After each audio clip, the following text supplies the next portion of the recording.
Right. So carbohydrates, or carbs for short. I'll try keep calling them carbs for short because carbohydrates is too much of a mouthful. Um, Non-essential. They, they're labelled as non-essential, so you can survive without them. And that's kind of where like people who advocate like a low carb diet is one of the things they'll say is, well, you don't need them to survive, so why have them? But just because you can survive without them doesn't mean that you shouldn't have them. So there's plenty of it. There's millions of examples of something you shouldn't do, or something that you could. That there's plenty of examples of something that you could not do. There's plenty of examples of something that you can do but you shouldn't. So, for example, you could take a shit in your bathroom, in your bath, sorry, and then like stomp it down the sink or the plug hole. You can do it, but you shouldn't. You could clean your bathroom and then take a piss all over the walls. You can do that, but you shouldn't. So, for peak performance, so carbs, like we'll get into it in a minute, but carbs are massive for like peak performance. So they're essential for that, I would say. And I read that in a book recently as well. So the way I would explain this to you is, if you're a person that doesn't like to exercise or monitor your weight or anything like that, if you want to change your weight as quickly as possible, you basically want to spend as little time in the gym or I would think you would want to spend as little time in the gym as possible. And you should never not exercise, but put that aside for 1 second. The way I would get to the best, if you want to get to a certain look, the quickest way you're going to do that is by bursting your balls in the gym. And the reason you're going to do that is, a way of doing that is eating a decent amount of carbs to fuel it. If you're going into the gym without that, you're potentially then going with no enough fuel, and then it'll take you longer to get there. So that's the way I would kind of pitch it to you, but it massively comes down to preference, which we'll get there in a second. So for every 1 gram of carbohydrates you get 4 calories. So again, same as protein, if you eat 100 grams of it, you get 400 calories. As I was mentioning to you before about the peak performance, it provides energy.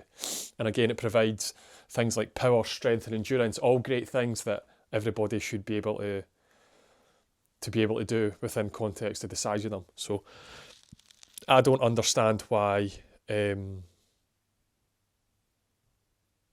would want to do that. If you wouldn't want that kind of stuff, sorry.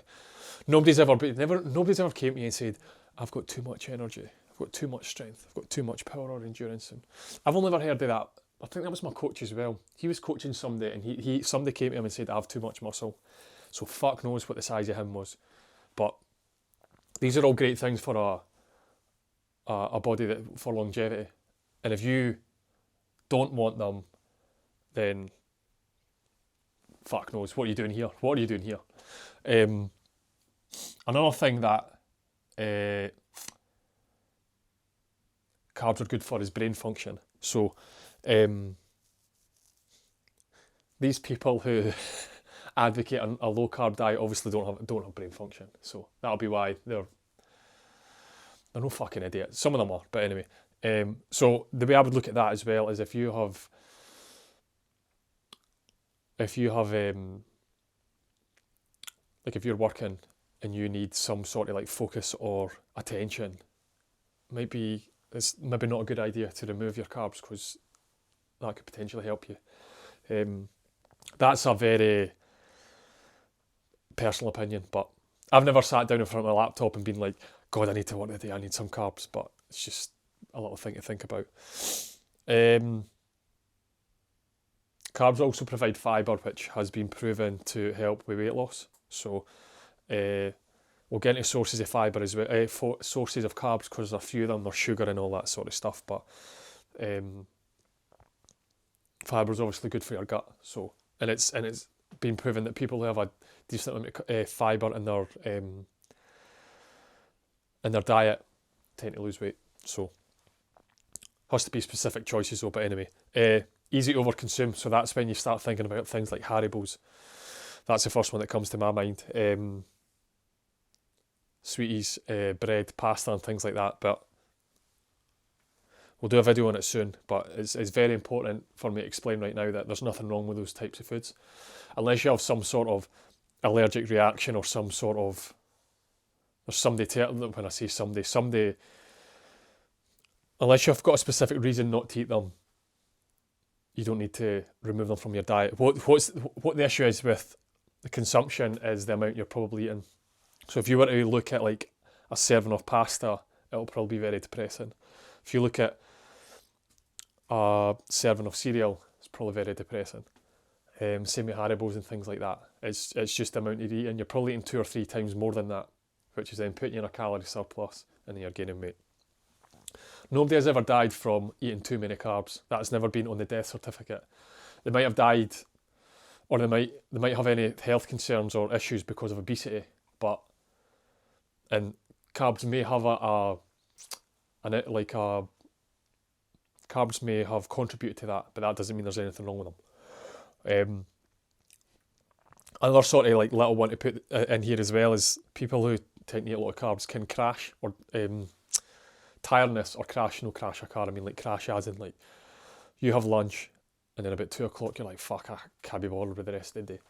And the only thing I would say to that is this: if you're feeling that, maybe just reduce the amount of food you're eating at lunchtime to get you through the day. Because if that then kicks into your afternoon and then you don't go to the gym, or then you have a really shitty diet at night, then that then adds into your next day and then weeks and things like that. So that's just a little caveat. But one big thing to mention about carbs is they retain water.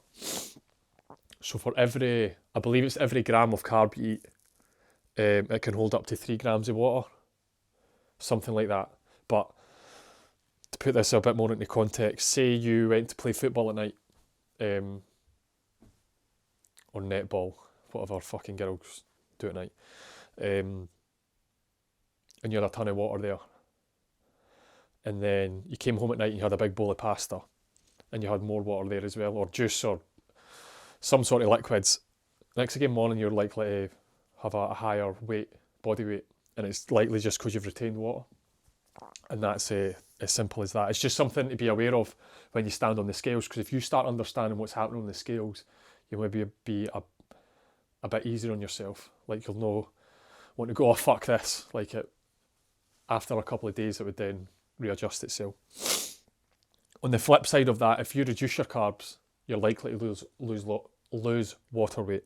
So that's one of the things that low carb diets try and sell you. They say if you start this now, you'll immediately see an impact, and you could drop like 2 or 3 kilos in a couple of days, and all it is because you've lost water weight.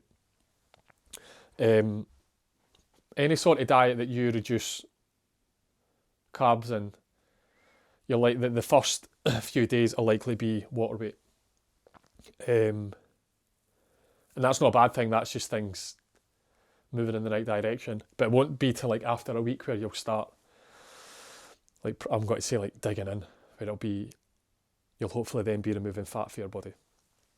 But again, that water weight thing's just to go a bit easier on yourself on the scales. Again, last thing to mention, or last few things to mention, is preference. Carbs, the amount of carbs you want to eat is up to yourself, and that's the most important thing before anybody recommends you eat whatever. If somebody comes up to you and say you have to eat carbs and you're like, well, I don't like them, then you're already making it, it's already a difficult scenario for you. But it's massively comes down to preference.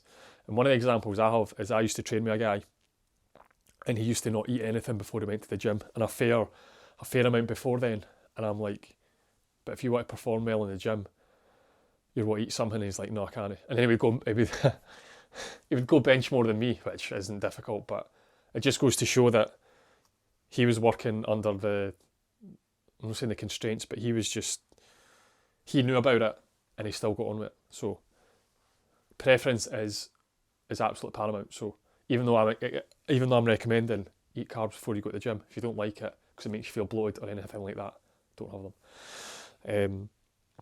But again, if you're trying to perform well, I wouldn't remove them. And then lastly, there's no such thing as a bad carb. It's just the devil's in the dose, as they say. All right. So I think we're done there. We'll call it a day, and I'll see you on the fats video.